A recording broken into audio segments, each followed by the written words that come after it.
Proqramımızın qonağı çox əhəmiyyətli bir şəxsdir. O, Birləşmiş Millətlər Təşkilatının baş katibinin ofisinin əsas müavin vəzifələrindən birini tutan şəxslərdən biridir. Konkret olaraq UNOPS-un həmçinin baş direktorudur. Cənab Jorge Moreira da Silva hədəfin qonağıdır, əziz tamaşaçılar. Mr. Da Silva, it's honor for us having you in our program today. Thank you very much. And of course, we would like to start with you our interview about your impressions on this international event and what kind of expectations international community should wait from this very important event. Well, we are very glad to be hosted by the people of Azerbaijan and the government of Azerbaijan in this important COP in Baku. This is indeed a COP that must represent a breakthrough in a context where we need more solidarity. The motto of this COP is solidarity for green growth, and indeed, unless we mobilize the international community to provide additional finance to developing countries, it will be impossible to reach the decarbonization in an inclusive manner. So success from this COP will be totally linked with a deal. We need a deal on climate finance mobilized, on climate investment, to make sure that we align the efforts to decarbonize also with the efforts for sustainable development. Of course, it is very important, Senor Da Silva. And you know, today the very important questions is that how we can save our planet from these very dangerous situations. Even some politicians, some experts, they are saying that we are in the situation not, you know, very damaged. We are in the emergency situation, and we should take, you know, very hurry steps in this destination. What is the exactly steps? What steps exactly we should to take like as decisions according to your point of view, Mr. Da Silva? Well, I've been following the climate COPs since '99. Since '99, I attended almost all COPs. And for many years, there was a disagreement on science. Then there was some disagreement on the economics. Does it make sense or not? Can we grow and create jobs and at the same time address climate? Today, there is no disagreement on the path. There is no disagreement on the urgency. There is just a problem on the pace and on the solidarity. So we need to increase the pace to go faster, but also to address the solidarity. In practical terms, answering to your question, if we want to reach the 1.5 degrees, which is not a target or a goal, it's a physical limit for the planet, we need to increase renewable energy by 3 times and doubling energy efficiency by 2030.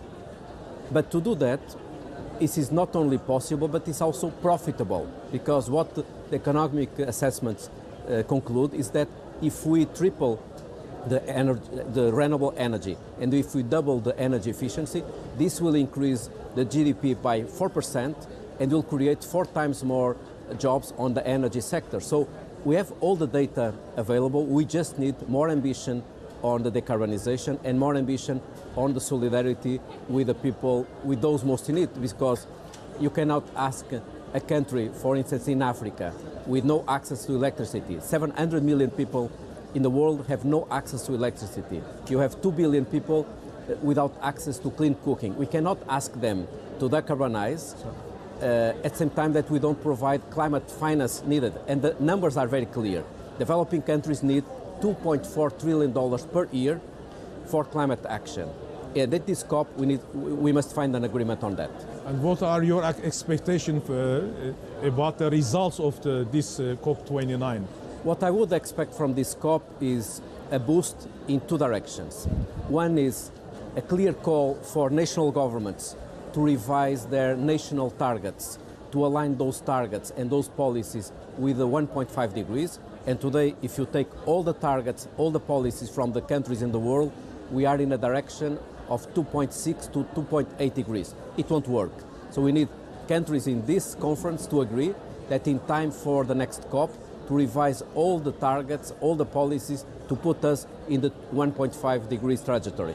In the second term, and this is a deal that we need at this COP, we must find a target, a goal on climate finance, both concessional finance but also climate investment. The private sector must also commit to mobilize more resources. Of course. But I'm optimistic as this COP is gathering leaders, civil society, private sector. We have the science, the economics, the tech revolution providing all the data that is needed. So let's go for action. Yeah, I know you are in a hurry right now, but I should ask the Azerbaijani role in this process and the level of preparation and organization of COP29. What is your impression? Well, this is just the first day for me, but it's very well organized. I've been attending, as I told you, since '99. In the last 25 years, I attended practically all COPs. And I must say that this COP is very well organized on the preparation. And I really hope that we can have a great success in terms of outcomes. The people at home, they are expecting for action, for implementation, not for speeches or words. Time for action, and the clock is ticking, as the Secretary General Antonio Guterres said. The clock is ticking, and 1.5 degrees is still possible, but we have to do the extra job that is putting more finance and more action on policy.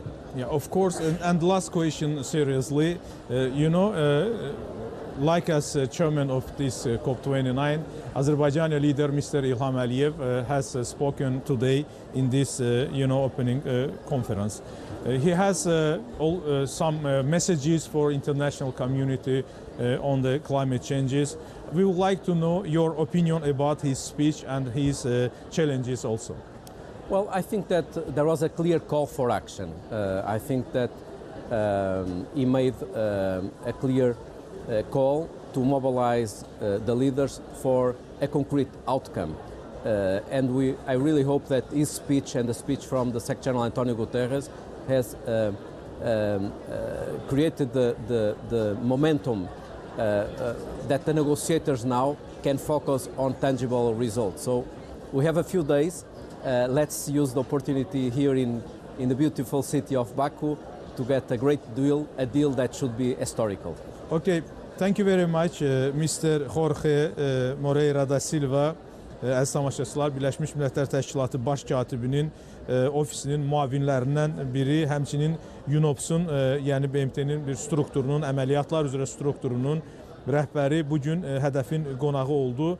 Onun əsas fikirləri nədən ibarət idi? Əsas fikirləri ondan ibarət ki, birincisi, Bakıda təşkil olunmuş bu tədbiri yüksək qiymətləndirdiyini qeyd etdi. Xüsusilə də yəni təşkilati işlərin qeyd etdiyi ki, illərdir ki, müxtəlif ölkələrdə təşkil olunmuş COP tədbirlərinə gedir. Amma həqiqətən də Azərbaycandakı təşkilati işlər, yəni hər bir detal ən yüksək səviyyədə reallaşdırılıb, həyata keçirilib. Azərbaycanın təşəbbüsləri, xüsusilə də Prezident İlham Əliyevin burada etdiyi çıxış barəsində də fikirlərini söylədi. Baş katib Antonio Guterresin fikirləri ilə üst-üstə düşdüyünü və bütövlükdə dünya liderlərinə müraciətin əsas yəni hədəf olduğunu ki, hər kəs gücünü birləşdirsin ki, dünyadakı bu gerçəkdən də mövcud olan iqlim dəyişikliyinə bağlı ağır vəziyyətdən çıxmaq və Birləşmiş Millətlər Təşkilatının konkret təkliflərinin olduğunu, planlarının olduğunu açıqladı. Bizim yəni inkişaf etməkdə olan ölkələrdən çox da gözləntilərimiz yoxdur. Dünyada 100 milyonla insanın hətta elektrik enerjisinə çıxışı belə yoxdur, dedi BMT rəsmisi və ona görə də inkişaf etmiş ölkələrin üzərinə daha çox məsuliyyət düşür ki, bütün bu yəni planlamalara yüksək səviyyədə həyata keçirilsin. Nəhayət 1,5 dərəcə o istilik məsələsindəki dünya birliyinin hədəflərindən biridir. Biz buna çatmalıyıq. Burada hər bir ölkə ümumi daxili məhsulunda nəzərə alsa bu məsələləri, o zaman biz bəşəriyyəti həqiqətən də xilas edə bilərik, söylədi cənab Da Silva. Təxminən, əziz tamaşaçılar, onun fikirlərinin ümumi mahiyyəti bundan ibarət idi. Mr. President, thank you very much for your participation in our program. It was a pleasure for me. Thank you. Hələlik deyirik, əziz tamaşaçılar. Növbəti qonağımız Colombiyanın Xarici İşlər Naziri cənab Luis Gilberto Murillo'dur. Thank you very much, Mr. Minister, for this opportunity interview for Azerbaijan National Television. Of course, it is interesting your expectations from this international event in Baku. Well, the expectation that we have in Colombia, first, let me say that we are very pleased with the hospitality of Baku and Azerbaijan, and your people have been fantastic. I had the opportunity to live in Baku many years ago, and people that are very, very, very open to newcomers, and also they are people that really show their hospitality in every aspect of what they do. So thank you for doing that. And thank you for your leadership on climate issues, organizing the COP29 that has been fantastic. The expectation of Colombia is that we get serious about climate. We are not just in a climate crisis. We are in the middle of a climate emergency. Let me give you one example of my country. President Petro was supposed to be here today, and just yesterday we were hit by very, very serious rainy season, and a lot of big flooding in our country, including my own region, and he was forced to cancel his visit to Baku to participate in the COP29. So we are in the middle of emergency, not just a crisis, it's a climate emergency, and we need to get serious in terms of putting the funding and the implementation mechanism to really respond to this challenge, which is the main challenge of humanity. We are talking about existential challenge, and we need to respond in that way. And our expectation is that here in Baku, in Azerbaijan, we really provide the necessary funding and access to countries to respond to this. Yeah, necessary is that financial aid, for example, to little small countries. And Azerbaijan Republic also, like as chairman of this COP29, has already proposed his proposals about the help to small island countries. What's your opinion, Mr. Minister, about this initiative of our country? I think that that's fair. Colombia support, obviously, given a special treatment and condition to small island states. That's necessary. They are at risk and they have very little institutional capacity. But we need to add some criteria. Additional criteria are needed. For example, you need to include criteria that take into account the climate ambition of countries, not necessarily, and not only their institutional capacity. So this is what Colombia is saying. We have a very high ambition in terms of responding to climate, in terms of responding to mitigation, adaptation, and energy transition. But instead of getting more funding and more access to funding, what you get is some punishment. So that needs to change, because we need to move from a vicious circle of implementing climate solution to a really virtuous circle. Here is the great role of responsibility, engagement of so big states, superpowers, for example, USA, France, etc. What do you think? They understand their responsibility in front of humanity, because you know, some with some pretext, sometimes they are refusing from these you know, responsibilities. Well, the global north understand very well their responsibility. This is not a problem that we created. They are the big emitters of greenhouse gas emissions. They are the responsible. But they need to move from rhetoric, really, to implementing concrete solutions and putting the funding on the table. That needs to be based on a framework of climate justice that is connected with economic and financial justice to those countries that have been affected. This is why the Fund for Loss and Damage is very important. and they need to provide the necessary resources for that kind of funding. Yeah, I know you are in hurry, Mr. Minister, but just in the end of our program, we have tradition. We give the floor to our guests to directly address to our people. Viewers, please, the floor is yours. Well, in addressing the global community, my main message is that we need to take all the measures to respond to the climate emergency that we are going through.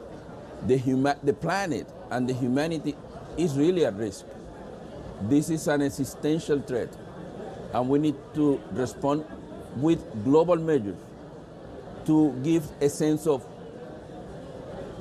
urgency, because otherwise, really we are getting out of time, and the humanity really is at risk. Okay. Thank you very much, Mr. Minister, for your interview to our program. Thank you. Thank you. Thank you very much. Əziz tamaşaçılar,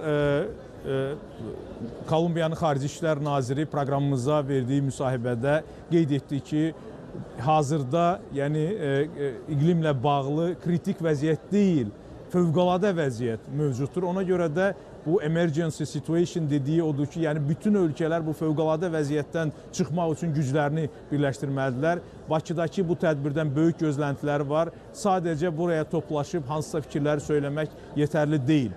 Konkret olaraq addımlar atılması çox vacibdir. Xüsusilə də böyük ölkələrin üzərinə vəzifələr düşür. Azərbaycanın kiçik ada dövlətlərinə dəstək vermə təşəbbüsünü isə Kolumbiyalı nazir yüksək qiymətləndirdi. Vacib bir təşəbbüs olduğunu vurğuladı. Həmçinin də ölkəmizə minnətdarlıq etdi ki, həm qonaqpərvərliyə görə, eyni zamanda COP29-un yüksək səviyyədə təşkili üçün. Beləliklə, Luis Gilberto Murillo bizim qonağımız oldu. Kolumbiyanın Xarici İşlər Naziri, bir daha təşəkkür etmək istəyirik. Thank you very much, Mr. Minister. Növbəti qonağımız Amerika Birləşmiş Ştatlarındandır. Ətraf Mühitin Mühafizəsi Fondunun prezidenti Fred Crabb. Mr. Crabb, welcome to our country, welcome to our studio, and thank you for taking time for us. Of course, happy to be here. Thank you. How can we protect our environment? Well, COP29, which is being hosted by the Azerbaijani government, is very important because it is yet another opportunity for countries to make new commitments and reduce the climate pollution that's going into the atmosphere. Right now, there's far too much carbon dioxide and methane going into the atmosphere. So this is a time when all the countries of the world can get together and figure out how to accelerate the pace of action to reduce this climate pollution. And that is the conversations that are happening here now.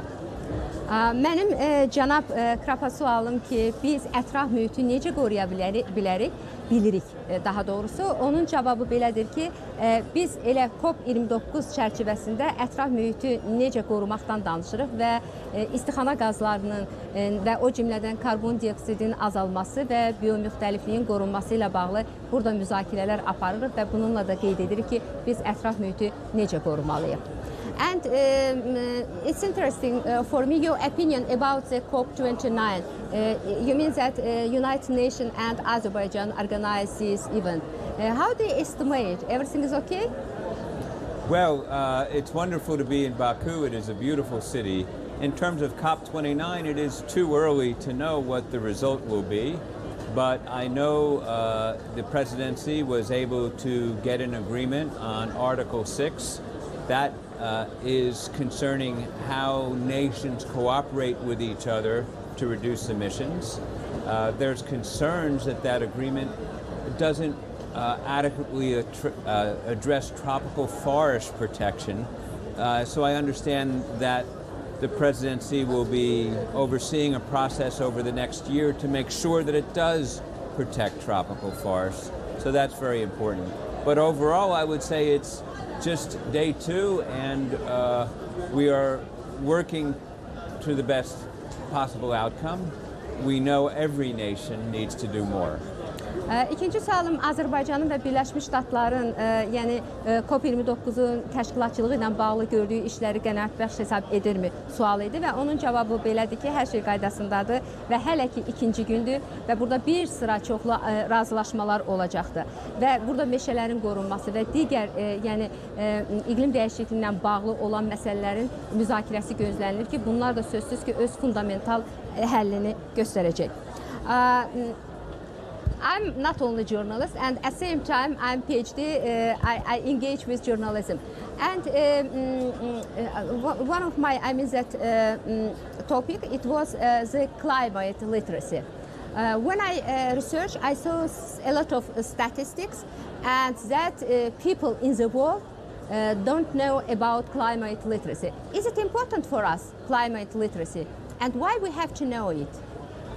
I think it's very important for people all over the world to understand what is happening, that we are putting too much waste gases into the atmosphere, and that is not only making the planet warmer, but it is making much more intense rainfall, storms, ferocious hurricanes, cyclones that are killing people. In Valencia just a couple of weeks ago, hundreds of people perished. So I think it's very important for people to know what the stakes are here, and that we have to do much better reducing the levels of climate pollution. One additional thing I would say is when people hear about climate change, they always think about one greenhouse gas, carbon dioxide. But it turns out a second greenhouse gas, methane, is actually a very fast acting. And in Azerbaijan, your oil company SOCAR has made a pledge to reduce its methane pollution over the next 5 years. And so one of the good things happening here at COP29 is hearing how all the oil companies that have made similar pledges, which is now 54 oil companies, how they are going to implement these reductions in just the next 5 years. So that is another important thing people need to understand, not just carbon dioxide a problem, but also methane emissions. Növbəti sualım bu iqlim savadlığı ilə bağlıdır ki, mən cənab Qrapa bildirdim ki, mən həm jurnalistəm, həm də nəzəriyyə ilə məşğulam və nəzəriyyədə belə bir şey gördüm ki, insanların iqlim savadlığı ilə bağlı informasiyası demək olar ki, yoxdur və yaxud azdır. Bu bizə, bütün dünyaya, planetə lazımdır. Onun cavabı belədir ki, sözsüz ki, lazımdır. Çünki insanlar təkcə iqlim dəyişikliyini bilməməlidirlər. Onlar ümumiyyətlə hadisələrin necə baş verdiyini, bu daşqınların, quraqlıqların, bütün bunlar haqqında məlumatları olmalıdır və onlar ətraf mühitə ziyan vurmamalıdırlar. Eyni zamanda o Azərbaycanda SOCAR-ın fəaliyyətini yüksək qiymətləndirir ki, Azərbaycan baxmayaraq ki, neft ölkəsidir, amma emisiyaların azaldılması ilə bağlı, məsələn, SOCAR növbəti 5 il müddətində bir sıra öhdəliklər götürüb ki, onu yüksək səviyyədə yerinə getirir. And finally, as you know, Azerbaijans have approximately 14 initiatives about climate change. What do you think Azerbaijan and other countries can achieve their goals? These initiatives, you know that, for example, I mean that finance initiative and others is the most important for example, small developing countries, I mean that, island countries. Yes. Well, of course, the stakes for island countries are truly existential, because the sea level rise, they could disappear and will disappear unless faster action is taken. In terms of how much is being done, it's good that some things are being done to make progress, but to end where I began, every country and every company can and must do more for us to solve the climate crisis. Mənim sonuncu sualım deməli bu kiçik, yəni ada ölkələri və digərləri ilə bağlı, yəni görüləcək işlərlə bağlıdır ki, necə qiymətlənilir. Bildirir ki, bütün bunlar çox lazım, gərəkli bir şeydir. Yəni iqlim dəyişikliyi ilə bağlı görülən işlər və hamımız işləməliyik və deməli istixana qazları, emissiyaların və s. azaldılmasına çalışmalıyıq. Thank you so much, but maybe you want to say something at the end of our interview. Oh, thank you for having me. Thanks to the Azerbaijan, the COP presidency, for having me here this week. Cənab Krab, Azərbaycanın bu COP29-a prezidentliyini çox yüksək qiymətləndirir və öz təşəkkürünü bildirir. Thank you so much. Müsahibimiz Amerika Birləşmiş Ştatlarından Ətraf Mühitin Mühafizəsi Fondunun prezidenti Fred Krab idi. Əziz tamaşaçılar, növbəti qonağımızı sizə təqdim etmək istəyirəm. Hindistandandır qonağımız. Furo Innovations təşkilatının həm banisi, eyni zamanda prezidenti xanım Rashina Sharma proqramımızın qonağıdır. Onu salamlayaq. Thank you for your participation. Today it is pleasure for us having you in our program. Yeah. It's my pleasure, and congratulations to you and the government of Azerbaijan for hosting a phenomenal event, which is the need of the hour, and bringing the world leaders together to negotiate. What is most important is that we don't let the temperature go beyond 1.5 degrees. So congratulations for that, and thank you for having us over.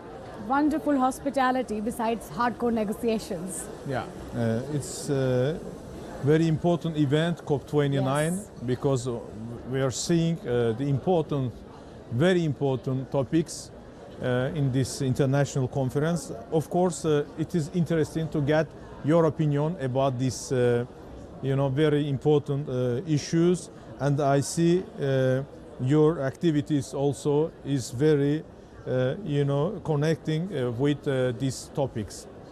Yes, I think it is very important because I represent, I'm from New Delhi, so I represent India, and India is very close to the Himalayan glaciers, and as we know that they are, melting at unprecedented rates, and we have reports from ICI, MOD, Hindu-Kush Himalayan region, we have reports from World Bank, IMF, climate, dashboard.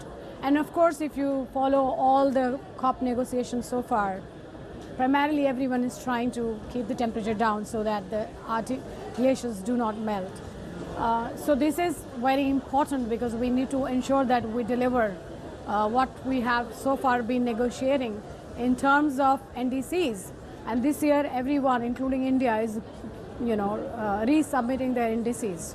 So what's important for us is that we don't only submit or create a policy that remains on the book, but we do create certain, and one is the environment and the consciousness back home. We decentralize COP29 in every nation, so everyone understands why it is important, whether it is the private sector, whether it is the government, whether it is civil society organizations like mine, to get involved and make sure that we contribute in our small capacities for this energy transition. And like you said that, my activities. So yes, I think when it comes to energy transition, the most important thing is we need to find replacement for fossil fuels. Everybody knows that. Now, you can't tell, for example, Baku, right? Yeah. Now your economy is based on oil. You cannot just tell a country like that to stop. So we have to be just and we have to be fair. So we need to find alternatives at the same time. So during the energy transition, if we cannot do XYZ things super fast and time is very less, it's ticking, what can we do? I feel as the world comes together on the outer space governance to begin with, which is to do with satellites. You have, I love Elon Musk, but I also understand that he's created a huge inspiration in China to compete him in creating more satellites, creating more debris on the planet Earth.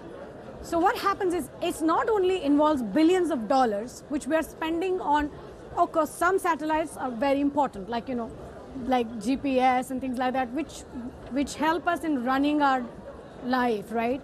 But we are over ambitious, and that is not only a threat to the security of a normal person, of a normal civilian person, also national securities, and but also it creates environmental hazard and takes a lot of money. So if we really look at outer space governance, that's a treaty of the United Nations which has not been looked into for the last 20-30 years, and look at new laws, because the law says that there is no sovereignty of any country over space. So if that's the case, then how can America and China keep, firing new satellites, and there's no question to that. So I think we should look at that. We should make this as an agenda at COP30. There is also red line. Yes, there is a red light. There should be a legal red light to this. I think that should be the agenda at COP30 in Brazil. We must make this agenda. At the same time, we should also go back home to our countries. For example, India, and then there is my neighbor China, which is doing phenomenally very well, but is also creating, we are creating issues because we are sending a new satellite every day. So if we look at that, we look at what is necessary, what is important, we continue with that. But what is not necessary and what is just over ambition, we got to stop that. So that's number one. Of course, exactly. Əziz tamaşaçılar, Hindistandan Furo Innovations təşkilatının prezidenti və banisi xanım Rashna Sharma proqramımızın qonağı oldu. Onunla ətraflı şəkildə müzakirə etdik. Yəni COP29-la bağlı məsələləri. Həqiqətən də bəşəriyyətin qarşısında ciddi çağırışlar olduğunu bildirdi. İqlim dəyişikliyi məsələlərinin hər birimiz üçün yəni təhlükələr yaratdığını qeyd etdi. Dedi ki, bizim uşaqlarımız hər birimizin, yəni bizim hər birimiz bu atmosferlə nəfəs alırıq. Daha doğrusu bu atmosferdə olan oksigen qazı ilə nəfəs alırıq və təbii ki, karbon emissiyalarının belə bu dərəcədə yüksəlməsi ciddi problemlər, fəsadlar törədir bütün bəşəriyyət üçün. Azərbaycan dövlətini, Azərbaycan hökumətini və xalqımızı təbrik etdi ki, COP29-u belə yüksək səviyyədə təşkil edib keçirir və hədəflərin çox önəmli olduğunu, karbon emissiyalarının azaldılması üçün o 2 dərəcə və daha sonra da 1,5 dərəcəyə endirilməsi məsələsinin müzakirə obyektinə məhz Bakıda çevrilməsinin əhəmiyyətini xüsusilə vurğuladı ki, bu mənada da COP29-dan böyük gözləntilərinin olduğunu dedi. Qeyd etdi ki, burada təkcə dövlətlərin yox, bizim kimi öz təşkilatı haqqında da məlumat verir, Furo Innovations, bizim kimi təşkilatların da üzərinə böyük iş düşür ki, vəziyyətin nə dərəcədə iqlim dəyişikliyi nəticəsində ciddiləşdiyini göstərə bilək. Elə Hindistanın özündə, başqa ölkələrdə, belə real təhlükələrin mövcud olduğunu iqlim dəyişikliyi ilə bağlı xəstəliklərə, ürək xəstəliyi, müxtəlif xəstəliklərə, insan sağlamlığı ilə bağlı fəsadlara gətirib çıxardığını söylədi. Hindistandan olan qonağımız bu sahəyə, bu sahəyə maliyyə vəsaitinin beynəlxalq birlik tərəfindən artırılmasının əhəmiyyəti barəsində artıq real addımların atılmasının vacibliyi haqqında fikirlərini səsləndirdi. Bu gözləyə bilən məsələlər deyil, mütləq şəkildə vəsaitlər ayrılmalıdır. Həm də bəzi ölkələrin, o cümlədən Elon Musk'ın adını çəkdi, bilirsiniz. Təbii ki, elm, texnologiya inkişaf edir və bunun, belə deyək, kosmik dəstəklənməsi də vacib elementlərdən biridir. GPS-i, misal üçün, fakt kimi vurğuladı. Amma burada da biz dedik ki, bir qırmızı xətt olmalıdır. Bu qədər, əgər həddindən artıq, deməli, kosmosa peyklər, süni peyklər göndərilirsə, bunun özü də, həqiqətən də ətraf mühitə, atmosferə ziyan vuran faktorlardan biridir. Bunun da bir həddi olmalıdır, dedi həmkarımız. Həmçinin ölkələrin üzərinə düşən məsuliyyətdən danışarkən bizim yenə qeydimiz oldu ki, təəssüflər olsun ki, xüsusilə böyük dövlətlər bu cür platformada toplaşaraq qeyd edirlər ki, bəli, bu məsələlər həllini tapmalıdır, amma real addımlara gələndə təşəbbüslər göstərilmir. Öz ölkəmizi bir misal kimi, nümunə kimi qeyd etdik ki, Azərbaycan nəinki bu məsələlərə haqqında fikirlər, təkliflər irəli sürür, real şəkildə maddi mənada da bu yaşıl enerjinin, alternativ enerjinin inkişafını, bu sahənin inkişafına maliyyə vəsaiti ayırır. Beynəlxalq aləmdə də ayrı-ayrı bu istiqamətdə fəaliyyət göstərən təşkilatlara dəstəyini bildirir. Bəzi ölkələri tənqid etdi ki, Azərbaycanın sədrliyi verilməsi məsələsinin COP29-u onlar o zaman yekdiliklə dəstəkləmişdilər, amma onlardan bəziləri bu tədbirə gəlmədi. və rəhbərlik səviyyəsində gəlmədi və bunu da biz Fransanı mı deyirsiniz, yəni Fransanı deyirsinizsə, nəzərdə tutursunuzsa, onun buraya gəlməməsinin səbəbi Azərbaycanın neft-qaz ölkəsi olması ilə bağlı deyildi. Səbəb kimi, dırnaqarası səbəb kimi Azərbaycan ərazilərinin, öz ərazilərini nədən işğaldan azad etdi? Bax, mən qeyd etdim ki, 30 il müddətində Azərbaycan torpaqları Ermənistan işğalı altında olub və məhz biz ərazimizi azad etdikdən sonra Fransa tərəfindən bu cür yəni yanaşma göstərilir ölkəmizə qarşı. COP29-a Fransa rəhbərliyinin və hökumət nümayəndələrinin gəlməməsinin səbəbini də onlar zaten gizlətmirlər, bununla izah edirlər. Xanım da razılaşdı ki, fikrimizlə ki, yəni burada siyasi məsələlər müzakirə olunmur ki, burada bütün bəşəriyyəti, insanlığı narahat edən iqlim dəyişikliyinin fəsadları müzakirə mövzusudur. Ona görə də hər kəs burada öz üzərinə düşən məsuliyyəti yerinə yetirməlidir.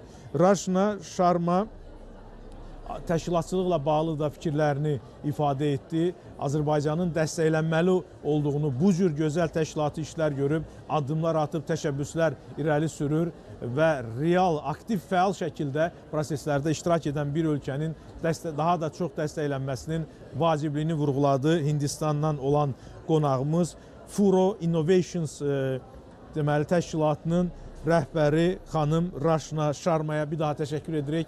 Thank you very much again for your participation. Thank you and salam Baku. Thank you. Müsahibim Avropa İnvestisiya Bankı'nın prezidenti Nadia Kalvina'dır. Hello, welcome to our Salam, bizim studiyamıza xoş gəlmisiniz. Vaxtınıza görə çox sağ ol, təşəkkür edirəm. Burada olmaqdan məmnunam, təşəkkür edirəm. Mənim sualım daha ümumi xarakter daşıyır, COP29-la bağlıdır. Sizin fikrinizcə, ölkələr bu toplantıda məqsədlərə nail ola biləcəklərmi? Məncə, iqlim dəyişikliyi ilə bağlı olan mübarizə tədbirləri həqiqətən də böyük irəliləyişə imza atıblar. Biz görürük ki, enerji islahatları və inqilabları baş verir, görürük ki, vətəndaşların bir çoxsu artıq iqlim dəyişikliyi fəsadları barədə xəbərdardırlar və artıq hərəkətə keçməyə hazırdırlar. Və biz də bu yaxınlarda bir sorğu keçirdik və 94 əhalinin, yəni respondentlərin 94% həqiqətən də bu mövzunun önəmli olduğunu bilirlər. Burada siyasi debatlar, diskussiyalar aparılır və reallıq göstərir ki, bəli, biz irəliləşə nail oluruq və bu istiqamətdə də işləri davam etməliyik. Biz hal-hazırda yolun düz istiqamətində hərəkət edirik və qlobal bir təşəbbüsə məncə biz nail olacaq. Azərbaycan tərəfi bildiyiniz kimi 14 təklifi irəli sürdü. Bu təkliflərdən biri maliyyə vəsaiti ilə bağlıdır. İlk növbədə sizin fikrinizi bu mövzu barədə almaq istərdim. Əlbəttə, açıq aydındır ki, biz əsas sektorlara sərmayə qoymaq üçün onları dəstəkləməliyik. Kənd təsərrüfatı daha ağır sənayələrə qədər bütün bu sektorlara sərmayə qoymaq zəruridir. Eyni zamanda xalis sıfıra çatmaq və eyni zamanda inqilabı xarakter daşıyan texnologiyaya investisiya qoymaq lazımdır. Bununla yanaşı, əlbəttə ki, eyni zamanda kiçik ada ölkələri var. Onlar iqlim dəyişikliyindən əziyyət çəkən əsas tərəflərdəndir və oraya da sərmayələri səfərbər etmək və eyni zamanda çox tərəfli inkişaf bankları, Avropa İnkişaf Bankı, İnvestisiya Bankı olaraq da biz bu sözə əməl edəcəyik. Həm dövlət, həm özəl sektordakı olan investisiyalar davam edəcəyik. Sizin fikrinizcə, kiçik ada ölkələrə və inkişaf edən ölkələrə necə dəstək göstərə bilər? Yəni, nə mənada soruşuram? Yəni, şəffaflıq baxımından. Bəli, biz əlbəttə ki, Avropa İnvestisiya Bankı olaraq bu istiqamətdə kiçik adalara həqiqətən ciddi dəstək göstəririk. Bu yaxınlarda Barbados ilə müqaviləni imzaladıq və bu da iqlim dəyişikliyi ilə bağlı olan da bir müqavilə idi. Onun borclanma, deyək ki, yükünü azaltmaq və eyni zamanda dayanıqlı və inkişafı və eyni zamanda dünyanın o biri tərəfində olan Kiribati, Christmas adaları və digər adalarda da bu işləri görürük ki, orada araşdırmalar aparılır danışılır, hansı məsələlərdə artıq orada ada suyun altında qaldığına görə əhalini oradan köçürtmək lazım olur və bu cür ölkələri daha dayanıqlı və davamlı edilməsi üçün əlimizdən gələni edir. Əlbəttə, iqlim dəyişikliyi bizim nəslimizin qlobal bir dövrün bir çağırışıdır və bu məsələni həll etmək üçün həmrəylik zəruridir. Sizin gözləntiniz barədə soruşmaq istəyirəm. COP29-la bağlı gözləntiniz nədən ibarətdir? Düşünürəm ki, bu istiqamətdə nailiyyətlərimiz bir də təsdiqlənəcək və gələcəkdəki olan öhdəliklər tam şəkildə bir də təsdiqlənəcəkdir və daha həmfikir bir tərzdə unikal bir tədbirləri məncə irəli sürə bilərik. Artıq bizim məqsədlərimiz bəllidir və biz bu tədbirlərin nailiyyətlərini artıq görə bilirik. Azərbaycan və bank arasında əməkdaşlığı barədə danışmaq istərdim. Biraz bu barədə məlumat verin. Bəli, əlbəttə, Azərbaycan ilə çox ciddi bir əlaqələrimiz və münasibətlərimiz bizim üçün, Avropa üçün strateji bir ölkədir, önəmli bir ölkədir və strateji bir tərəfdaşdır. Bankımız üçün də biz də Azərbaycana böyük investisiyalara sahibik və COP29 ərəfəsində biz anlaşma memorandum imzalayacağıq və Bakıda metro xətlərin yenilənməsi ilə bağlı bir memorandum imzalanacaq. Bəli, bu iqlim üçün önəmlidir, amma eyni zamanda Bakı sakinləri üçün də önəmli bir layihədir və bununla onlar çox böyük bir şəhərdə daha dayanıqlı və davamlı nəqliyyatdan istifadə edəcəklər. Azərbaycanla bağlı olan növbəti planlar bəs nədir? Bir çox investisiyalar məsələləri müzakirə olunacaq. Burada dayanıqlı nəqliyyat, eyni zamanda əsas infrastruktur vasitəsilə qonşu ölkələrə Azərbaycana bağlamaq və Azərbaycan və Avropa İttifaqı arasında olan münasibətlərin gücləndirilməsi barədə danışacağıq. Təşəkkür edirəm. Son qeydləriniz yaxud əlavələriniz?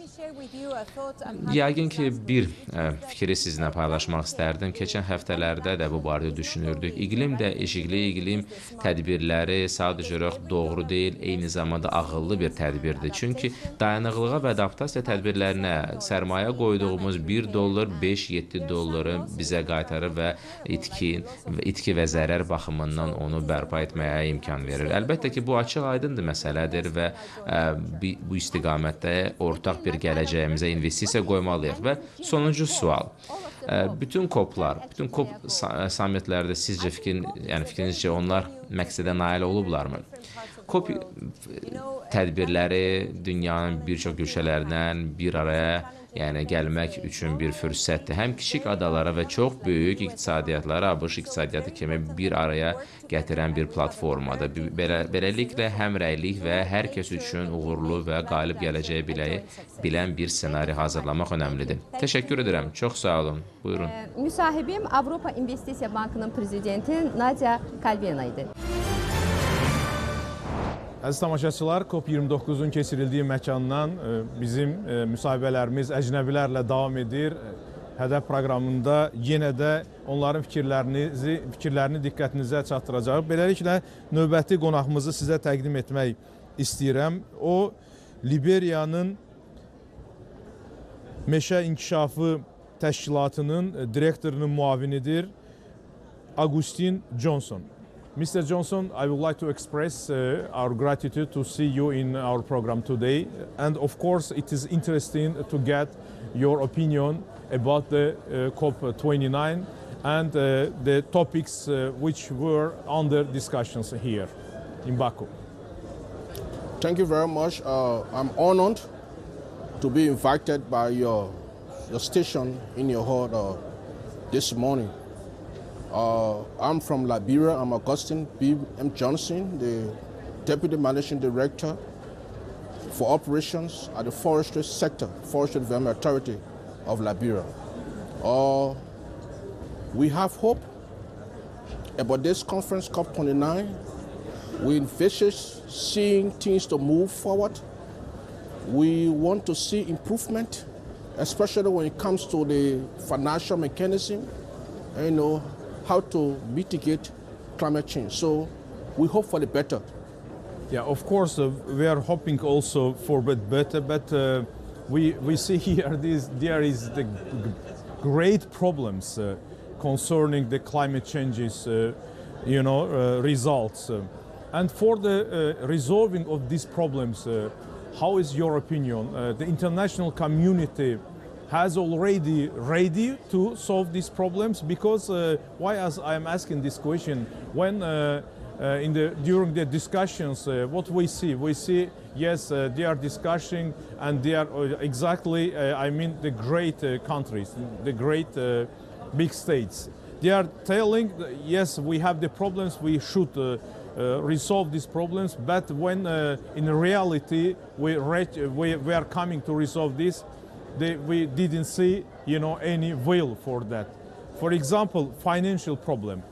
What do you think in COP29? The one of main topics is financial.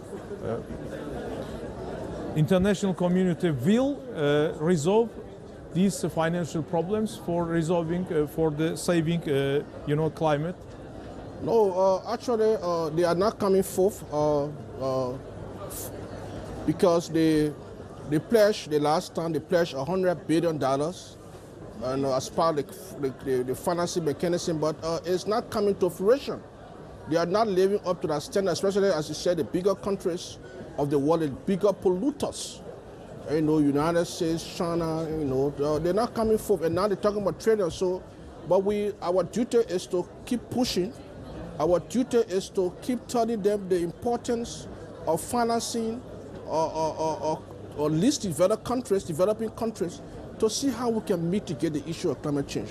Without finance, it will be very, very impossible. It will be unlikely to achieve the commitment of 1.5 degrees Celsius. Yeah, today we see the great problem is the needs of small countries. And what do you think, what international community can do for resolution this problem? They need to help the least developed countries. They need to help us to achieve this goal. If they cannot help us financially, it will be impossible because, example, for us in Africa, especially for my country, Liberia, West Africa, we have forest-dependent people. They depend on the forest for survival. They live on the forest for subsistence. You cannot stop them, you cannot prevent them from going into the forest to earn a living because of carbon credit or to make farms to emit carbon. There should be alternative livelihood. Without alternative livelihood, they will not yield to the issue of what was discussing here today. So there should be full support, there should be commitment, there should be sincerity in whatsoever thing that we do here. Not only from our country, but across the world. As I said, the least LDCs, the least developed countries need help, financial help to be able to move forward. Yeah, one of initiatives of Azerbaijan Republic, like as chairman of COP29, is helping to island states. And what's your opinion on this idea of our country? Yeah, there's a good initiative from the government of Azerbaijan. It's a good initiative for them. I think they should continue. It's an island state, but I don't know whether they can maybe extrapolate that to carry outside of the island state, maybe to help other countries. But for the assistance, the initiative is very good. Honestly, it's very good. Yeah. So right now, we are in the second day of COP29. And of course, it is interesting for our watchers also your opinion. What results we can reach in this COP29? What are your expectations from this international platform? My expectation, as I speak to you today, my government, my vice president is in this country today, in Baku. He will be delivering a speech, His Excellency Jeremiah Pankun, to express our position on this conference. The issue of community, the issue of commitment, sincerity should be observed. So our position statement will be read today by our Excellency, the Vice President of Liberia. Yeah. Sir, so maybe this is a political question, but it isn't political question. Some countries, for example, France, representatives didn't come to Baku, Their pretext was why Azerbaijan has liberated his own lands from Armenian occupation. I would like to know your opinion to this, hypocritical attitude from France government. Because here in Baku right now, international community is discussing the climate change problem, not political problems. Why this attitude, hypocritical, I would like to repeat again, hypocritical attitude from France government? Well, actually, I'm just hearing that from you that they are not present to discuss, because we're not discussing politics. We are discussing, realistically, we are discussing the issue of climate change, which is affecting the entire world, not only Africa, not only Europe, not only Asia. So it is disappointing that they are not present, but again, I cannot speak for them. I don't know the reason for not being here today, but we, majority of the people affected as a result of climate change, we are here today in Baku to express our concerns, our desire, because we are being impacted negatively as a result of climate change. I hope in the future, next year, they will reconsider their decision to come participate, to come and negotiate for the betterment of the planet. We have to save this planet. It's our time now. We have the opportunity right now to save the planet. If we cannot do that, this planet Earth will be very, very uninhabitable for all of us living on planet Earth. Okay, in the end of our interview with you, I would like to get your impressions about the preparation of this COP29. Preparation process. How did you for example, this level of conference which was organized by Azerbaijani Republic? Thank you very much. The preparation was marvelously done. It was okay. I've been attending a lot of conferences, COP conferences around the world. But what I saw here these few days in Baku is unbelievable. I must thank the people of Azerbaijan, Baku, the government and people of this great country for the preparation, for the hosting. They are welcoming. People are good set of people, nice people. And I pray that God will bless them. They are doing extremely well, I must admit. It's a beautiful scene. I hope in the future I will have time to come back here to visit this country. They did extremely well, I can admit. Okay, welcome to Azerbaijan. And of course, I would like to thank you for your participation, and I am very pleasure having you in my program today. Thank you. Thank you very much. Welcome. Wait, please. Just I conclude. I should translate. Əziz tamaşaçılar, cənab Agustin Johnson'la Liberiyanın Meşə İnkişafı İdarəsinin direktorunun müavini ilə söhbətimizin əsas qayəsi sözsüz ki, COP29 çərçivəsində müzakirə olunan məsələlərlə əlaqədar idi. COP29-dan qeyd etdik ki, gözləntiləri həqiqətən də çoxdur. Ona görə ki, burada hazırda dünyanın dörd bir tərəfindən, yəni dövlətlərin rəhbərləri, o cümlədən baş nazirləri, ayrı-ayrı yüksək səviyyəli təmsilçiləri toplaşaraq bir məqsəd ətrafında, masa ətrafında əyləşərək o məqsədi müzakirə edirlər ki, dünyanın bu iqlim dəyişikliyinin zərərlərindən necə xilas etmək olar? Bütövlükdə dünyada iqlim dəyişikliyi ilə mübarizə üçün gücləri necə birləşdirmək olar? Bax, bu önəmli məsələ idi.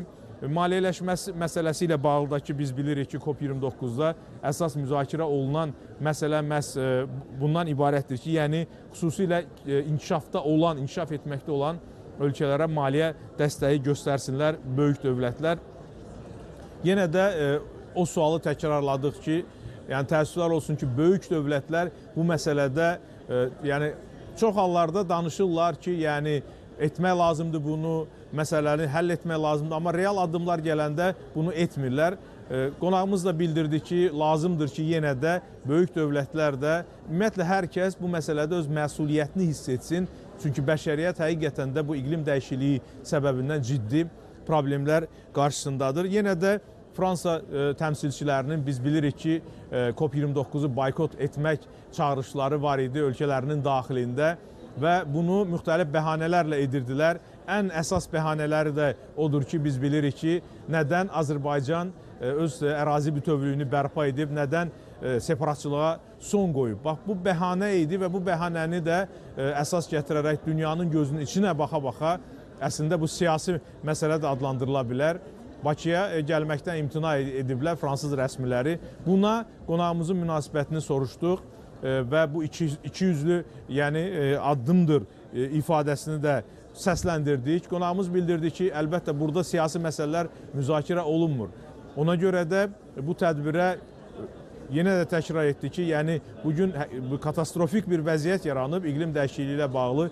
Hər kəsin gəlib borcudur ki, fikirlərini ifadə etsin, dəstəyini göstərsin. Hər bir dövlətin üzərinə düşən məsuliyyət bundan ibarətdir, fikirlərini səsləndirdi. Sonda Azərbaycanı təbrik etdi ki, belə yüksək səviyyəli, marvelous, inanılmaz dərəcədə gözəl tədbir təşkil edib, yüksək səviyyəli təşkilati işlər həyata keçirilib. Azərbaycan dövlətini, Azərbaycan xalqını, Azərbaycan hökumətinə bu mənada həm təşəkkürlərini bildirdi, eyni zamanda da təbriklərini çatdırdı.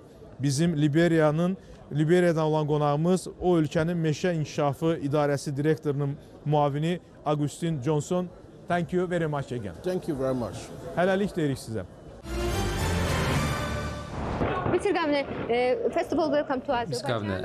Sizin COP29-la bağlı gözləntiləriniz, fikirləriniz, buyurun.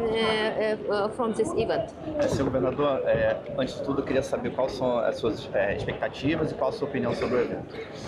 O evento está muito bem organizado, quero parabenizar pelo nível de eficiência com relação ao funcionamento de tanta gente no mesmo lugar. E também quero dizer da expectativa positiva, porque uma reunião como essa, que reúne países do mundo todo, de todos os continentes, para tratar de financiamento, nós temos também uma certeza que alguns encaminhamentos nós teremos aqui a partir da conclusão deste evento. Então, que haja de fato recursos para que se financie obras de adaptação, mas também faça financiamento de redução das emissões. Então essa é a nossa expectativa e tenho certeza que a um passo nós daremos a mais para a gente chegar lá no Brasil, em Belém, também com bons resultados. Translation? İlk növbədə tədbir çox gözəl şəkildə təşkil olunub, hər şey çox gözəldir və gözləntilərə gəldikdə isə deyə bilərəm ki, bu tədbir iqlim dəyişikliyi, bu sahədə olan adaptasiya tədbirləri maliyyələşdirməsini müzakirə edirik və gözləntimiz odur ki, bu növbəti COP30 Braziliyada keçirilən sammitə gözəl bir hazırlıq olacaq, gözəl bir keçid olacaqdır. İqlim dəyişikliyi ilə bağlı bir gözləntiləriniz ümumən, sizcə Braziliyada bununla bağlı hansı problemlər mövcuddur və bu problemləri necə həll etməyə planlaşdırırsınız? Sobre o Brasil, falando dos problemas do Brasil, eu gostaria de ouvir pouco quais são os principais problemas do Brasil e como que o senhor espera poder resolver ou contribuir para resolver esses problemas. O Brasil está assumindo uma nova ambição climática, reduzindo ainda mais até 2035 as emissões. O maior problema do Brasil é o uso do solo, especialmente o desmatamento irregular, ilegal. E o governo brasileiro está se esforçando muito para reduzir o desmatamento na Amazônia, no Pantanal, no Cerrado, na Mata Atlântica, na Caatinga. Então, todos os biomas hoje recebem um nível de fiscalização mais intenso. O que nos cabe como governos regionais é colaborar nesse trabalho e aperfeiçoarmos esse trabalho. Nós criamos um consórcio para isso, para a gente poder ajudar o Brasil a alcançar a sua ambição e, ao mesmo tempo, representar os governos regionais em eventos como esse que nós estamos participando. Bu istiqamətdə Braziliyanın həm daha iddialı tədbirləri olacaqdır və böyük bir proqramlardır və dekarbonizasiya istiqamətində böyük işlərə ehtiyac var. Bütün tərəflərin bu cür tədbirlərdə görüşməsi eyni zamanda həm qlobal, həm də ki, yerli, lokal səviyyədə təşəbbüsləri icra etməyə imkan yaradacaq. Gələn il bilirik ki, COP30 Bəli, Braziliya tərəfindən ev sahibliyi ediləcəkdir. Sizcə, bu sizin ölkəniz üçün yaxşı bir təcrübə ola bilərmi? A gente sabe que no próximo ano o Brasil vai sediar a COP30 e se o senhor espera que essa vai ser uma boa experiência para o Brasil. Sem dúvida, o governo brasileiro está aqui. Naturalmente, a ONU, que organiza este evento, estará organizando o evento lá em Belém, no Pará, estado do Pará, no norte, na região da floresta amazônica. E a organização que está tendo aqui, com certeza vai servir de base para a organização lá. Mas mais do que a organização, o conteúdo, aquilo que a gente tirar de resultado aqui, para que a gente, de fato, coloque em prática políticas que promovam a redução das emissões, tenho certeza que lá também nós daremos um passo importante com relação à preservação das florestas e com relação a financiamento para a adaptação. Əlbəttə biz bilirik ki, yəni həm COP-un təşkil olunması əlbəttə böyük təcrübə tələb edir və biz də Azərbaycandan bu cür təcrübədən faydalanacağıq və bu tədbiri daha da yüksək səviyyədə keçirməyə niyyətliyik və əsas nəticəyə bağlıyıq və həm sərlaşmanın qarşısının alınması və istixana qazlarının azaldılması bizim məqsədlərimizdən biridir. Təşəkkür edirəm. COP29'a dediğimiz kimi dünyada böyük maraq var iqlim dəyişikliyi ilə. Yəni mübarizə platforması Bakıda təşkil olunan 29-cu yüksək səviyyəli görüş əlbəttə ki, dünyanın, necə deyərlər, maraq dairəsindədir. Gənclər də bu mənada, yəni heç də geri qalmırlar. Onlar da bu tədbirə gələrək öz həmrəyliklərini, yəni iqlim dəyişikliyi ilə mübarizə aparmaq istəyənlərə ifadə edirlər. Həmin gənclərdən biri Hindistandan gəlib qonağımızdır. Dulari Parmar, o gənclik, könüllülük aksiyası və birlik üçün adlı qeyri-hökumət təşkilatının təmsilçisidir. Mrs. Dulari, thank you for your coming to our program today. And of course, it will be very interesting to get your opinion about the issues of COP29. No, thanks so much for having us here. And today we are at COP29. I'm coming from an organization called Youth for Unity and Voluntary Action, and we work with the urban poor since last 40 years. And while we believe that COP29 or previous COPs as well have spoken about issues of urban poor, but we feel that they are not yet on the forefront. I want to present a submission that climate policies, specifically COP29, should really have their focus on the 40% of our cities, which is the urban poor. Beyond that, within the climate work that's happening globally, we want to present the fact that there is not a lot of finance that is put in to work with the urban poor at the city level, at the national level or state levels. So here at COP29, we really want to push for climate finance, which is not, it is public amount that needs to be put. And we're also a part of Urban Transformations Platform, which has prepared a COP29 joint statement which talks about how global goal for adaptation, mitigation work program, loss and damage and just transitions can focus on urban poor issues. Okay, very well. For me, that's a very important question on the role of young people. What is your role in this process? Because future is with you, with the young people, and I am absolutely convinced that you should assume the responsibility also, and that's why I think you're here. You came Baku for the participation here and for express your solidarity. I mean, yeah. So about the role of young people. Yes, no, thanks. First of all, it's great to be at Baku for the first time and really to see a lot of young people in the plenary and in the sessions. Specifically about young people, I think we do understand that there is a lot of young representation at COP, but there's also gaps. In terms of gaps, I would like to highlight that young people from the marginalized communities are not able to access COPs. For instance, at COP plenaries or in discussion tables or at governance, there is less or no representation from the urban poor, and who are the ones, and they are the ones who are most impacted by climate change.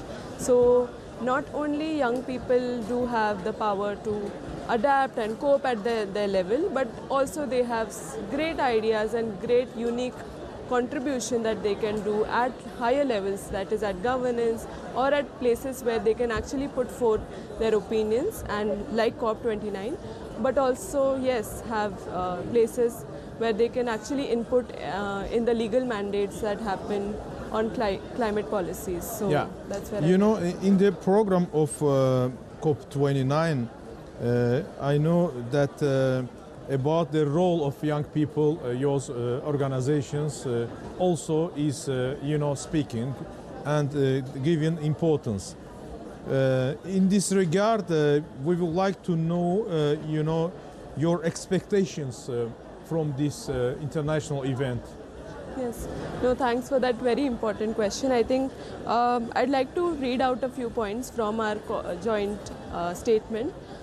In terms of global goal for adaptation, we are looking at new and additional climate finance, which is commitments from the global north, which is completely needed, and with an increase in funding for prioritizing the benefit of urban poor in South Asian countries. I think that's point number one for global goal on adaptation. In terms of mitigation work program, we are looking at NDCs getting revised next year in 2025. So it should indicate clear mandate on mitigation on urban climate policies, which includes the poor population in every aspect.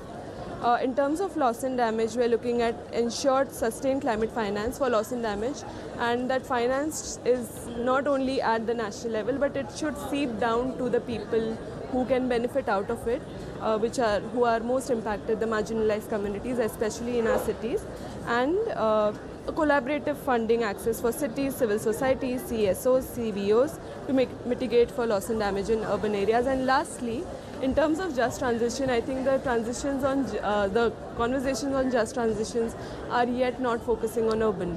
And urban are the future for our world. Apparently, until 2050, we are seeing a large population increase in urban areas. So just transition dialogues should increase urban at the center, and within urban, looking at marginalized population. Yeah. I would like to know your opinion about the level of preparation and organization of this COP29. Oh, how Azerbaijan, how has it reached its goal for preparation and in high level of this event?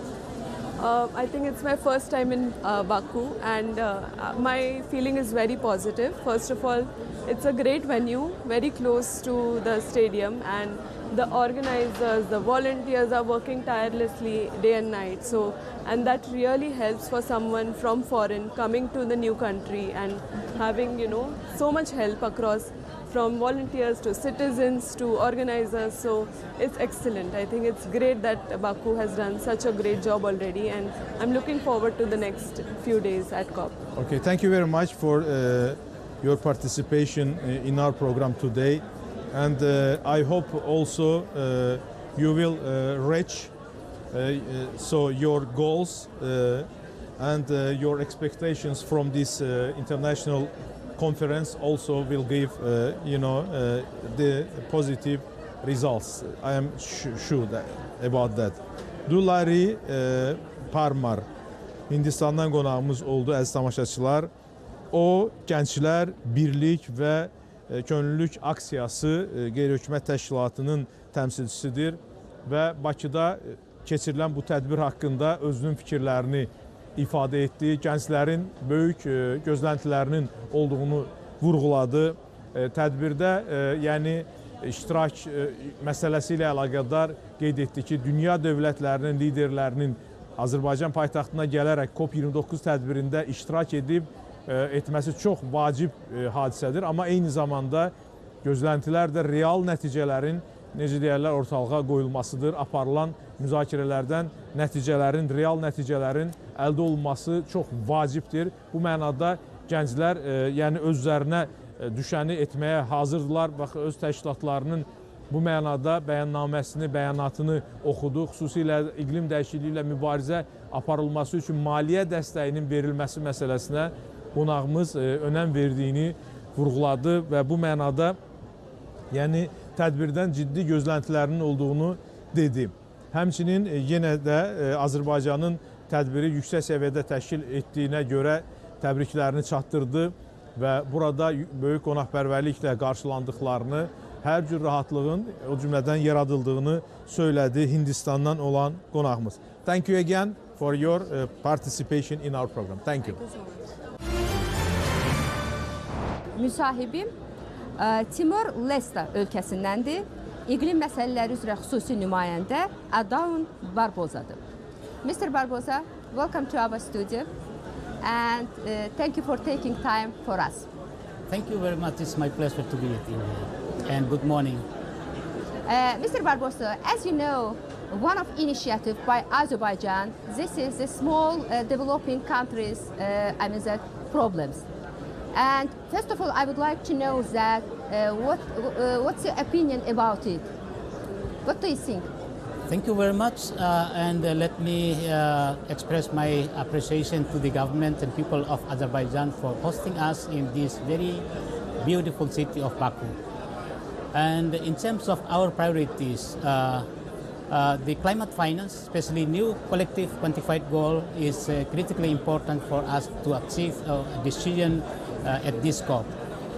This new collective quantified goal is importantly critical for us because we are very vulnerable to the impact of climate change, and then we need to have climate justice in place by requesting developed country parties to provide their financial contribution to us, at least 200 billion per year, starting from 2026 up to 2035 or 2030 by having review every 5 years.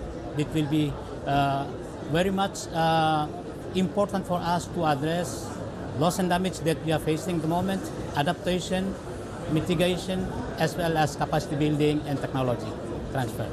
So those are critically important for us. So sorry, I have to translate a little bit, then I'll ask again questions.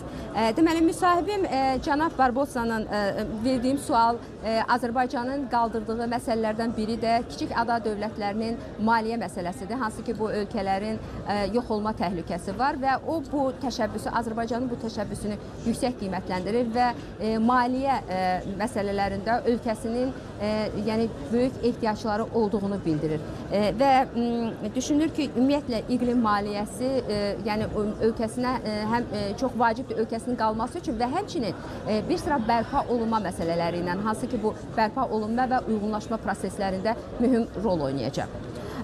Mr. Barbosa, I would like to know a little bit about your country. Can you inform us what's the main problems? Timor-Leste is part of least developed countries and small island developing states with a limited capacity to deal with climate change adaptation and addressing loss and damage. We are in fact facing a lot of climate risks, climate disasters. We have floodings every year. We also have landslides, and we have drought as well as sea level rise. So in terms of drought and sea level rise. So sea level in our country is rising about 5.5 millimeter per year. So we are afraid of our future will be very facing some sort of disasters in which some of our land will be under seawater because sea level is rising about 5.5 millimeter per year. It's crucial for us. In 2021, we were hit by the tropical cyclone Seroja, and flooding, massive flooding was taking place, and landslides, and we lost at least 250 millions US dollar only for the sector of infrastructure.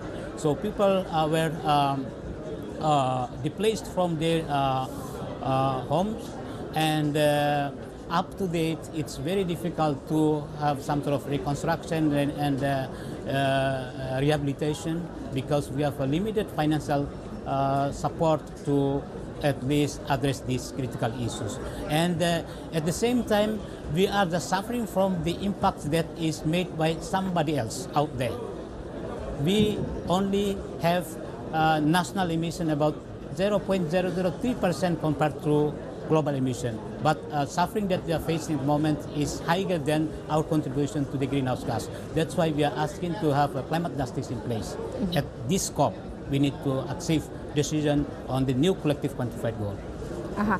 Demək, cənab Barbosaya verdiyim sual ölkəsinin iqlim dəyişikliyi ilə bağlı çəkdiyi hansı problemlərlə üzləşir sualı idi və onun cavabı bu idi ki, deməli ölkəsində quraqlıqlar və eyni zamanda daşqınlar baş verir və bunun yüksək, çox kəskin şəkildə ölkəsinə təsir edir. Yəni milyonlarla ziyan deməkdir bu.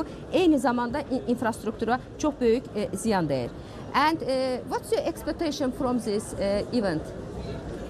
What do you think? And can we say that we will wait from this? I mean, that even transparency.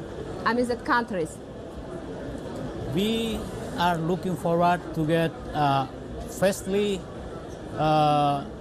negotiation process that will be involving all parties to come up with a comprehensive decision to be adopted by all parties on the new collective quantified goal. For Timor-Leste, at least 200 billion for developing countries will be contributed from developed country parties. But for Timor-Leste, at least 1.1 billion is required for addressing adaptation, mitigation, technology, as well as addressing real loss and damage. For mitigation purpose, we need to address each of our priorities that we have already put in place, such as forest conservation issues, but very importantly, renewable technology promotion and utilization.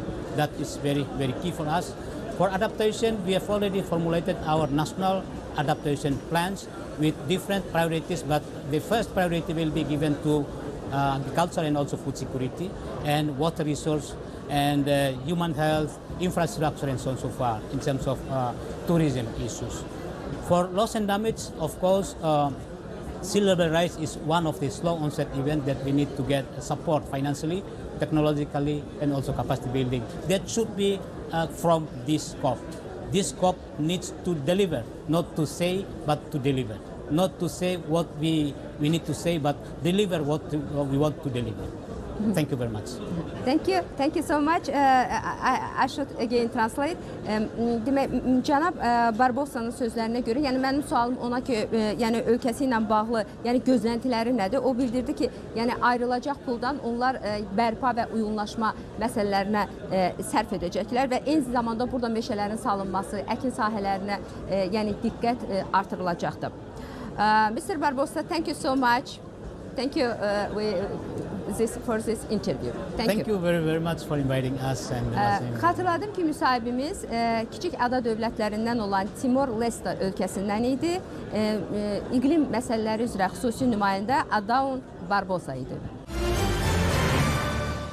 Əziz tamaşaçılar, növbəti qonağımız Kamerun Respublikası Ətraf Mühit, Təbiətin Qorunması və Dayanıqlı İnkişafı Nazirliyinin Təbii Sərvətlərin Qorunması və İdarə Olunması Departamentinin rəhbəri Kagonge Timote'dir. Onu salamlayırıq proqramımızda. Merci beaucoup, monsieur. Merci, c'est nous qui vous remercions. Pour cette opportunité, vraiment, c'est gentil de votre part d'y participer. Alors, on commence par vos attentes du COP29. Tout à l'heure, vous avez vu le discours du président de la République azerbaïdjanaise, M. Ilham Aliyev, et le secrétaire général de l'ONU, M. Antonio Guterres. Quelles sont vos attentes du COP29? Parce que les deux officiels, donc, ils ont souligné l'importance du COP29 et les décisions qui seront prises dans cette conférence internationale. Merci beaucoup. Déjà, je voudrais, au nom de la délégation camerounaise, remercier le gouvernement azerbaïdjanais qui nous accueille et qui organise une COP vraiment magnifique. L'accueil est chaleureux et nous en sommes véritablement contents. Nous avons suivi les discours d'entrée du jeu du chef de l'État et puis du secrétaire général de l'ONU. Et comme vous le savez, je viens d'un pays africain qui est un continent vulnérable au changement climatique, avec les effets négatifs qui se présentent, les événements extrêmes, les inondations, les sécheresses que nous vivons et qui causent beaucoup de mal. L'une de nos attentes ici, c'est particulièrement la bonification du financement.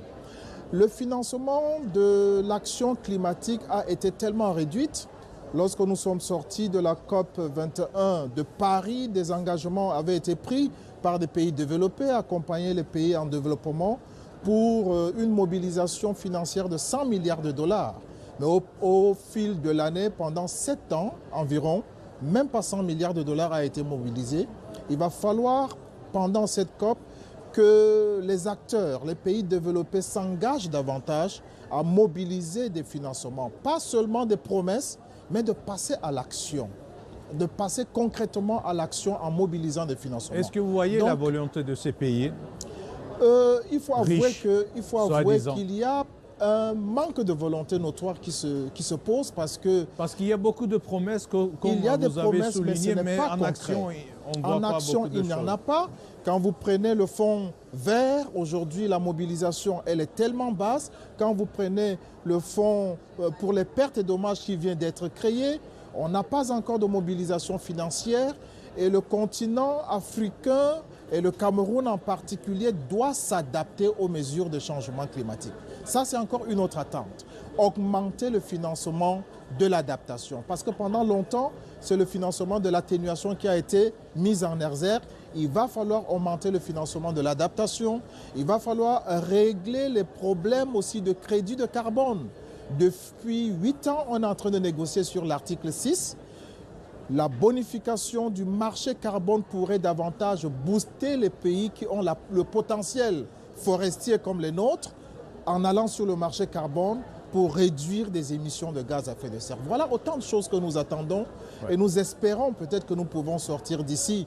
Azerbaïdjan pourrait être la COP de la chance pour l'Afrique où nous pourrons rentrer quand même avec pas seulement des promesses, mais des actions concrètes. Ouais, aujourd'hui, on a signé, je pense qu'un document important, déjà, premier document à COP29, il s'agissait de crédit de carbone, c'est ça? Exact. Et c'est quoi l'importance de ce résultat, déjà, donc, ce que nous avons eu ici en Azerbaïdjan? Effectivement, c'est un résultat encourageant. Mais il faut, comme je le disais tout à l'heure, passer des paroles à l'acte. Comme je l'ai dit, on a passé 8 ans à travailler, à négocier sur l'article 6, 6.2, 6.4, 6.8 qui parle des approches marchandes et non marchandes concernant le crédit. L'acte qui a été posé aujourd'hui pourrait davantage booster les pays africains, les pays de l'Afrique centrale qui ont un grand potentiel forestier, non seulement forestier, mais aussi dans le domaine de l'énergie et qui pourraient booster ces pays qui ont la capacité de séquestrer du carbone. Donc, je crois que c'est un acte fort déjà d'entrée de jeu pendant la première journée de la COP et ça peut donner un signal fort pour la suite des négociations. Ouais, mais comme le président du COP29, Azerbaïdjan a déjà parler et donner des différentes initiatives. Par exemple, une de ces initiatives, c'est d'aider aux petits pays des îles. Comment trouvez-vous donc cette initiative? Alors, selon votre point de vue, en général, la présidence de notre pays, comment ça sera pour vraiment le développement de cette idée du COP? C'est une très bonne chose. Vous savez, les parties du monde les plus touchées, il y a les petits États insulaires, les îles, il y a les pays les moins avancés qui se retrouvent beaucoup plus en Afrique et aussi en une partie de l'Asie, de l'Amérique latine. Ce sont des pays qui ont besoin d'un appui véritable, comme les nôtres. Aujourd'hui, s'il y a déjà cette initiative-là pour accompagner ces pays, c'est déjà une très bonne chose. Et nous apprécions la présidence de la COP29 qui, dès le début déjà, lance cet appel, met sur pied cette initiative. Et nous espérons que les autres pays vont suivre le pas, vont emboîter le pas, afin que nous ne sortions pas d'ici comme la COP de la biodiversité à Cali, où le financement n'a pas été mobilisé véritablement. C'est presque un échec, les journaux en parlent, mais nous croyons que nous pouvons sortir d'ici. Avec la volonté du gouvernement, avec la volonté du président de la COP29, nous avons espoir que ces initiatives vont se multiplier et qu'on partira d'ici avec des résultats positifs. Merci beaucoup à vous. J'espère que nous allons réussir ensemble. C'est notre souhait. Ouais, juste, je traduis quelques mots pour nos téléspectateurs parce que cela s'est passé en français. Əziz tamaşaçılar, Kagonge Timote, Kamerun Respublikası Ətraf Mühit, Təbiətin Qorunması və Davamlı İnkişafı Nazirliyinin Təbii Sərvətlərin Qorunması və İdarə Olunması Departamentinin rəhbəri proqramımızın qonağı oldu. Onunla ətraflı şəkildə COP29-la bağlı məsələləri müzakirə etdik. Qonağımız nə dedi? Bildirdi ki, burada həm Azərbaycan Prezidenti cənab İlham Əliyevin, eyni zamanda Birləşmiş Millətlər Təşkilatının baş katibi cənab Guterresin çıxışını dinləyib və bütün iştirakçılar dinləyiblər. Orada verilən mesajları önəmli hesab etdiyini qeyd etdi. Nə üçün? Çünki COP29-a sədrlik Azərbaycanın niyyətini ortalığa qoyur. Əvvəla vurğuladı ki, yüksək səviyyəli bir tədbir təşkil olunub. Sonda xalqımıza etdiyi müraciətində də həm qonaqpərvərliyi, həm də bu tədbiri ən yüksək standartlar səviyyəsində Azərbaycanın keçirilməsinə görə minnətdarlığını çatdırdı. Ümumiyyətlə, iqlim dəyişikliyi ilə bağlı dünyanın həqiqətən də çox ciddi, ağır problemlər qarşısında qaldığını dedi, təmsil etdiyi Kamerunda, Afrikada, yəni daşqınlar, quraqlıq, digər təbii fəlakətlər insanların həyatına bu gün də son qoymaqdadır. Problem çox ciddidir, ümumbəşəri problemdir. O, xüsusilə inkişaf etmiş ölkələri qınadığını söylədi, bildirdi ki, yəni həmin ölkələrin təmsilçiləri bu cür beynəlxalq platformalara gəlirlər. Bəli, bu problem ciddidir. Mən soruşdum ki, onlar ümumiyyətlə bu problemin nə qədər ağır olduğunu başa düşürlərmi? Əlbəttə başa düşürlər, söylədi. Lakin təəssüflər olsun ki, danışırlar, təkliflər irəli sürürlər, amma biz onlar üçün hətta bütün yol xəritəsini belə işləyib hazırlamışıq. Bənd-bənd nə etməli, lazım olduğunu da bilirlər, nə qədər vəsait xərclənməyə ehtiyac olduğunu da bilirlər. Baxın, dedi, Parisdə COP21, c'était COP21, c'est ça, Paris? Bəli, 21. COP21 ilə bağlı, yəni orada müəyyən təkliflər olmuşdu.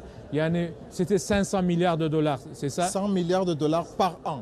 Par an, 100 milliards de dollars. 100 milliards de dollars mais par an. Mais ce n'est pas réalisé, c'est ça? Mais ce n'est pas réalisé. Même pas 100 milliards. On n'a pas atteint 5 milliards en 7 ans. OK. Bildirdi ki, yəni hətta Parisdə 100 milyard dollar hər il bu məsələlərə xərclənməsi nəzərdə tutulmuşdu. Amma bunu da həmin ölkələr vermədilər, reallaşmadı bütün bu proseslər, projelər, təəssüflər olsun. Bakıda biz yəni yeni qərarın qəbul olunduğunu söylədik, karbon kreditləri ilə bağlı.